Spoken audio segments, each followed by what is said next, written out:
ನಮ್ಮೆಲ್ಲ ಇದೆ. ಕಾಣೋದೆಲ್ಲ ಪಂಚಭೂತಾತ್ಮಕವಾದದ್ದು.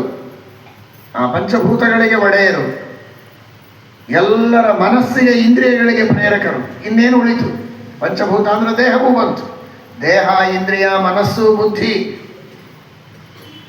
ಪ್ರಾಣಶಕ್ತಿ ಎಲ್ಲದಕ್ಕೂ ಪ್ರೇರಕರಾಗಿರುವ ಮಹಾದೇವತೆಗಳು ಗರುಡಶೇಷರು. ಇಂತಹ ಜೀವರಿಗೆ ಮಾಡುವ ಉಪಕಾರ, ಅನುಗ್ರಹ ಒಂದ್ ಕಡೆಗಾದರೆ, ದೇವರ ಸೇವೆ ಅದೆಂಥ ಸೇವೆ! ತತ್ ಪಾದ ಪಂಕಜ ಮಹಾಸನತಾಮವಾಪ ಶರ್ವಾದಿಮನ್ಯ ಚರಣೋ ಯದಪಂಗಲೇಶಂ ಆಶ್ರಿತ್ಯ ನಾಗಪತಿರನ್ಯ ಸುರೈರ್ದುರಾಪಾಂ ಶ್ರೀರಿಯತ್ಕಟಾಕ್ಷ ಬಲವತ್ಯಜಿತನ್ನಮಾಮಿ.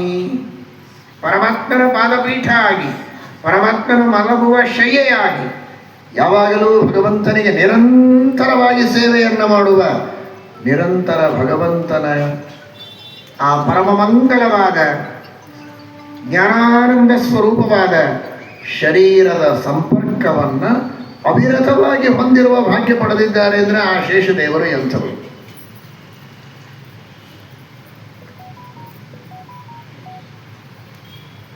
ಸಸಪ್ತ ಪಾತಾಳ ಗಿರೀಂದ್ರ ಸಾಗರ ಧರಾಖಿಲೇಯಂ ನಲು ಸರಷಪಾಯತಿ.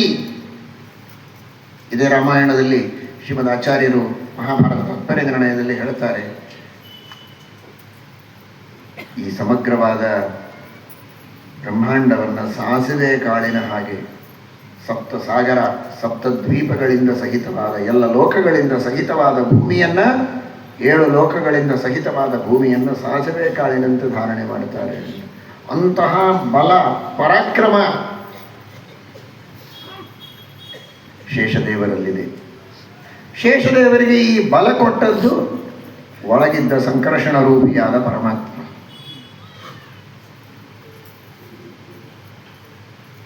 ಅದನ್ನು ಶ್ರೀಮದಾಚಾರ್ಯರು ತಿಳಿಸಿಕೊಡ್ತಾರೆ ಐತರೇಯ ಭಾಷ್ಯದಲ್ಲಿ.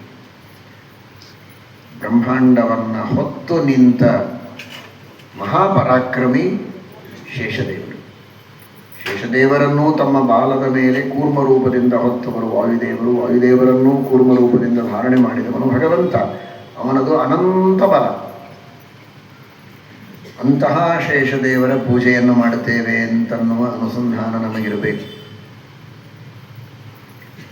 ಆ ಒಂದು ಪ್ರತಿಸಂಧಾನ ಇತ್ತು ನಾವು ಪೂಜೆಯನ್ನು ಮಾಡಬೇಕು ಅನ್ನುವ ದೃಷ್ಟಿಯಲ್ಲಿಯೇ ಅನುಸಂಧಾನ. ಅದನ್ನು ಸಂಸ್ಕೃತದಲ್ಲಿ ಇನ್ನೊಂದು ಶಬ್ದದಿಂದ ಹೇಳುವುದಾದರೆ ಪ್ರತಿಸಂಧಾನ. ಈ ತರಹದ ಪ್ರತಿಸಂಧಾನ, ಅನುಸಂಧಾನಗಳಿಂದ ಸಹಿತವಾಗಿ ನಾವು ಪೂಜೆ ಮಾಡಬೇಕು. ಯಾಂತ್ರಿಕವಾಗಿ ಪೂಜೆ ಮಾಡಿದರಲ್ಲ, ಬರೀ ಮಾಂತ್ರಿಕವಾಗಿ ಮಾಡಿದರಲ್ಲ. ಆ ಮಂತ್ರಗಳ ಅರ್ಥಾನುಸಂಧಾನಪೂರ್ವಕವಾಗಿ ಮಾಡಬೇಕು, ತತ್ವಗಳನ್ನು ತಿಳಿದು ಮಾಡಬೇಕು ಅನ್ನುವ ದೃಷ್ಟಿಯಲ್ಲಿಯೇ ವಾಲ್ಮೀಕಿ ಮಹರ್ಷಿಗಳು ಪ್ರತಿಪೂಜಕ, ಪ್ರತಿಸಂಧಾನಪೂರ್ವಕಂ ಪೂಜಕ